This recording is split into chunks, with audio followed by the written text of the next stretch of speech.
दोस्तों नमस्कार।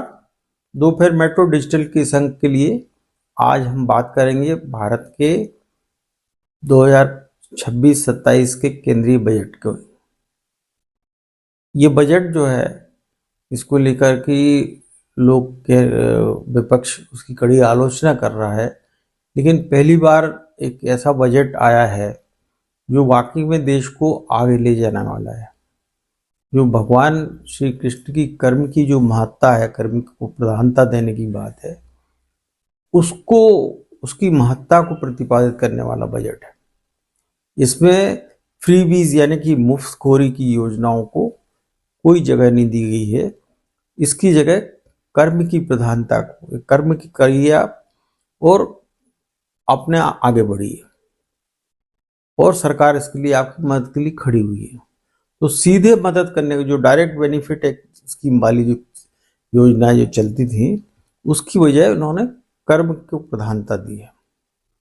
कहने को तो भारत सरकार ने 4 लाख करोड़ रुपए ज्यादा का बजट प्रावधान किया है।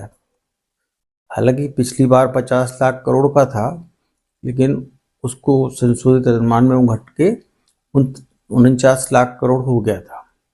तो हो सकता है कि 54 लाख का टारगेट पूरा नहीं हो, क्योंकि राजस्व प्राप्तियां जो हैं वो 36 लाख करोड़ के आसपास ही अभी उसका अनुमान जताया गया। यानी बाकी के पैसा जो भारत सरकार को अन्य साधनों से जुटाना पड़ेगा, बॉन्ड के जरिए, कर्ज के जरिए और भी दूसरे दीगर साधनों से। मध्य वर्ग इस बात को लेकर जरूर निराशा व्यक्त कर रहा है कि आयकर का जो छूट है जो 12 लाख की, उसमें बढ़ोतरी नहीं की गई है, इसलिए वो जो है अपने आप को मायूस समझ रहा है।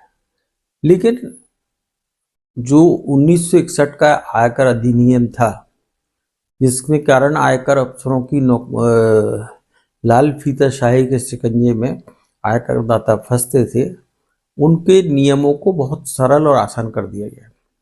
यानी आयकर के फॉर्म भरने से लेकर आपसे अगर छोटी मोटी भूल हो जाती, त्रुटि हो जाती है, जिसमें भारी भरकम जुर्माने से लेकर सजा तक के प्रावधान होते थे, वो प्रावधान अब शिथिल कर दिए गए हैं काफी ज्यादा, और छोटी मोटी गलतियों को सुधार के लिए मोहलत भी बढ़ा दी है। यानी कि आप करेक्शन मोड में आप अपने आप को सुधार सकते हैं अगर आपसे कोई गलती जाने अनजाने में हो गई है। तो ये जो आयकर के जंजाल में जो फंसते थे लोग, उससे वो झमेले से बचेंगे। और जिस तरह से वो टैक्स रिजिम वाली जो बात होती थी कि टैक्स का आतंकवाद, उससे काफी हद तक लोगों को निजात मिलेगी। तो ये तो बात हुई इनकम टैक्स की। लोग और वैसे भी अगर इनकम टैक्स का स्लैब नहीं बढ़ा है, लेकिन अगर आदमी कमाएगा और भारत में उनके लिए पर्याप्त अवसर दिए जा रहे हैं, और सही मायने में कहें कि लोकल से लेकर ग्लोबल तक की चिंता है इसमें। जो वैश्विक स्तर पर भारत दो आर्थिक महाशक्तियों अमेरिका और चीन, इसके बीच में जो पेंडुलेट बना हुआ है, पेंडुलम की तरह झूल रहा है, तो उसके बीच में भी संतुलन बिठाना जरूरी है। और उनकी जो विकल्प खोजने की जो तैयारी है, जिस तरह से यूरोपियन यूनियन के साथ में फ्री ट्रेड एग्रीमेंट हुआ है, दूसरा जो है ब्रिटेन के साथ पहले ही हो चुका है, उसके बाद में जो है ये सारी चीजें करके भारत सरकार जो है अमेरिका और चीन पर अपनी आत्मनिर्भरता को भी कम करना चाहते हैं। देखिए, चीन सबसे बड़ा रेयर अर्थ मिनरल्स का 70% का जो उसकी भागीदारी है, उसकी बादशाहत है। जो इस तरह से अमेरिका की रक्षा प्रणालियों में और टेक्नोलॉजी के क्षेत्र में और डॉलर की जो बादशाहत है, उसको लेके अगर वो विश्व का दरोगा का बनता है, तो चीन जो है रेयर अर्थ मिनरल्स को लेकर अमेरिका को झुकाने की ताकत रखता है। तो भारत ने चीन पर अपनी निर्भरता को कम करने के लिए उड़ीसा से लेकर विशाखापट्टनम तक जो रेयर अर्थ मटेरियल के खनिज भंडार मिले हैं, जिनका उपयोग सेमीकंडक्टर और बहुत सारे इलेक्ट्रॉनिक आइटम बनाने से लेके सोलर पैनल की बैटरियां हैं, इलेक्ट्रिक वाहनों की बैटरियां हैं, इनमें प्रयुक्त होता है। तो वो टेक्निक को उसको उसके लिए एक पूरे कॉरिडोर का उन्होंने प्लान बनाया, उसके लिए पैसा खर्च कर रहे हैं। यानी धीरे धीरे भारत दूसरे देशों पर रेयर अर्थ मिनरल को लेकर अपनी आत्मनिर्भरता को कम करके अपनी अपनी खुद पैरों पे खड़े होने की कोशिश करेगा। और इसका फायदा क्या हुआ? इसका फायदा यही होगा कि भारत में बनने वाले उत्पाद सस्ते होंगे, और सस्ते होने से जिन भारत ने जो अमेरिका का और चीन से जो हम आयात करते हैं, और जो आयात और निर्यात के बीच में जो व्यापार घाटा होता है, ट्रेड सरप्लस नहीं है, हम नेगेटिव में जाते हैं, या आयात पे हम ज़्यादा खर्च करते हैं, निर्यात हमारा कम होता है, तो उसके अंतर को पाटने और कोशिश आगे चल के उसमें हमें सरप्लस ट्रेड करना है। अभी हमारा जो यूरोपियन देशों के साथ ही केवल सरप्लस में ट्रेड है, लेकिन अमेरिका से लेके चीन तक, चीन से सबसे ज़्यादा हमें घाटा होता है, व्यापार घाटा, निर्यात व्यापार घाटा, क्योंकि हम चीन से आयात बहुत ज़्यादा करते हैं और निर्यात बहुत कम करते हैं। तो मछली उत्पादन से लेकर टेक्नोलॉजी तक सारी जगहों पर, सारे मोर्चों पर इस बजट में प्रावधान किए गए हैं, जो अभी लोगों को समझ में नहीं आएंगे, लेकिन अगर राष्ट्र आगे बढ़ेगा तो राष्ट्र के लोग भी आगे बढ़ेंगे। तो वो भाव के साथ में इस बजट को पेश किया गया है। और मैं बताना चाहता हूँ कि एमएसएमई के लिए अब ये बूस्टअप करने की तैयारी है कि आप अपने आप के उत्पादों को इस तरह से बनाएं कि जो सस्ते भी हों और वर्ल्ड मार्केट में कंपटीशन करने के लायक भी हों। क्योंकि चीन जो जिस तरह से आयात निर्यात कर रहा है, वो इसीलिए करता है क्योंकि उसकी जो है लागत कम आती है। वियतनाम भी जो है कपड़ों के मामले में जिस तरह से कर रहा था, या बांग्लादेश या चीन, पाकिस्तान जैसा देश सबसे आगे हो गया था अमेरिका को टेक्सटाइल के मामले में, कपड़े के मामले में, तो उसको कम करने के लिए अब टेक्सटाइल हब बना रहे हैं।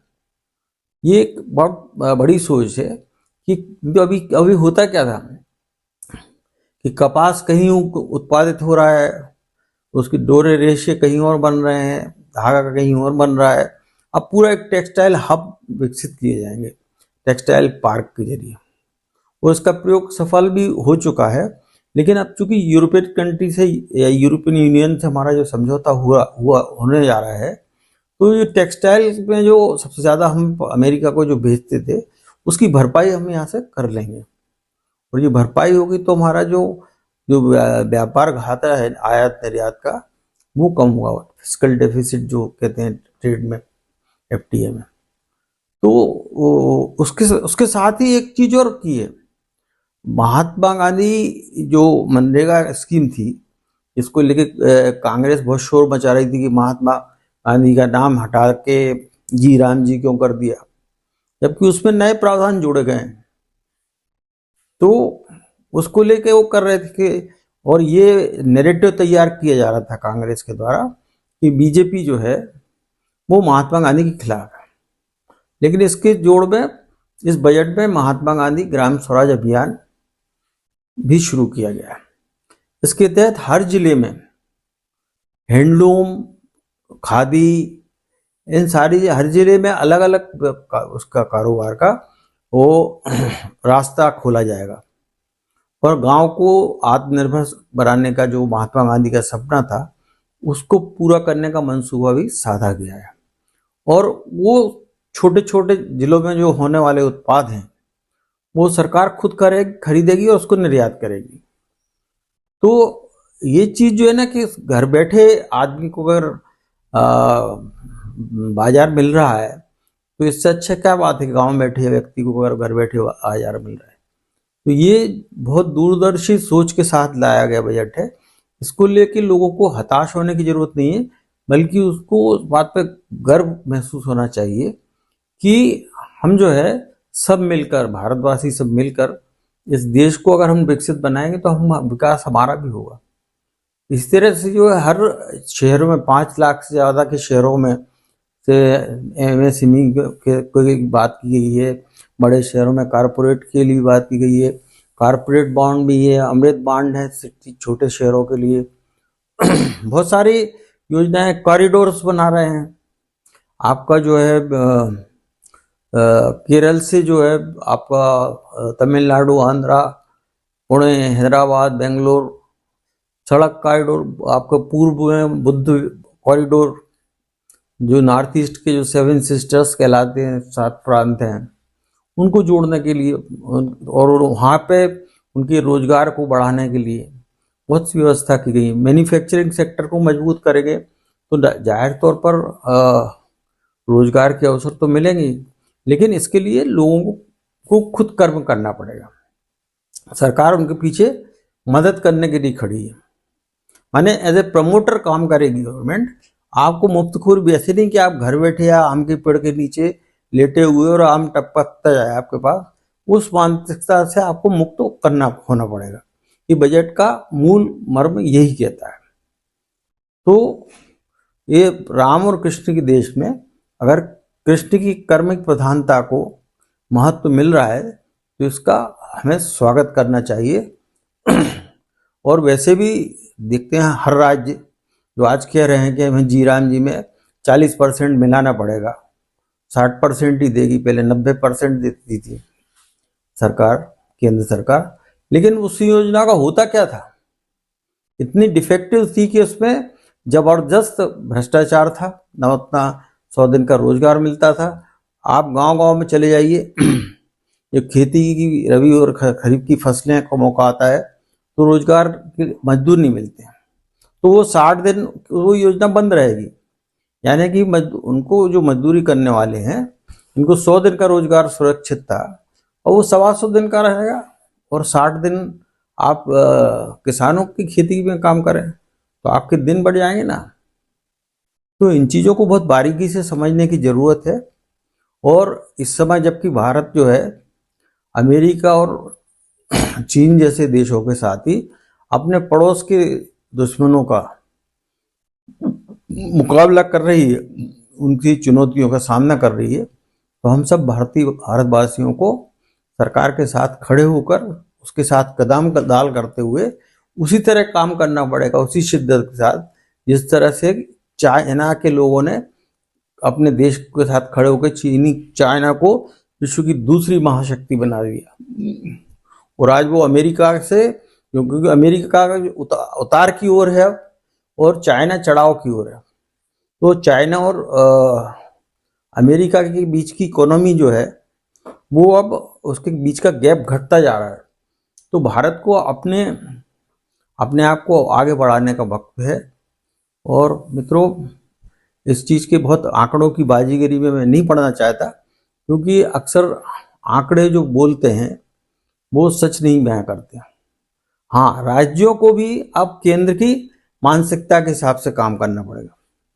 ममता बनर्जी को अगर ये कूड़े का बजट लगता है तो उनके वो लगना लाजमी है, क्योंकि विपक्ष से आप उम्मीद नहीं कर सकते। राहुल गांधी को अगर बजट में युवाओं के लिए मौके नहीं दिख रहे हैं तो उनको भी ये कहना ही पड़ेगा। या अखिलेश यादव कह रहे हैं कि ये अदृश्य शक्ति है, कहाँ से काम आएंगे, अदृश्य शक्ति करेगी। तो जितने जब ये काम जनरेट होंगे 12 लाख करोड़ रुपए के अधोसंरचना विकास के लिए कैपिटल एक्सपेंडिचर जो होगा, तो वो रोजगार ही तो जनरेट करेगा, और वो जनरेट कोई अदृश्य शक्तियाँ थोड़ी करेंगी। तो इस सब बातों को समझते हुए लोग इस बात को मानसिक रूप से तैयार हो जाए कि हम अब मुफ्तखोरी की बजाय कर्म की प्रधानता के साथ में आगे बढ़ेंगे, तो ये देश भी आगे बढ़ेगा और भारत का जो एक स्वर्णिम अतीत रहा है उसको हम प्राप्त कर सकेंगे। मित्रों, इस अंक में इतना ही। मैं राजेश सोरठिया आपसे चाहता हूं कि अगर आपको हमारे विचार अच्छे लगे हो इसे लाइक करें, शेयर करें, सब्सक्राइब करें और अपने कमेंट जरूर दर्ज करें। नमस्कार।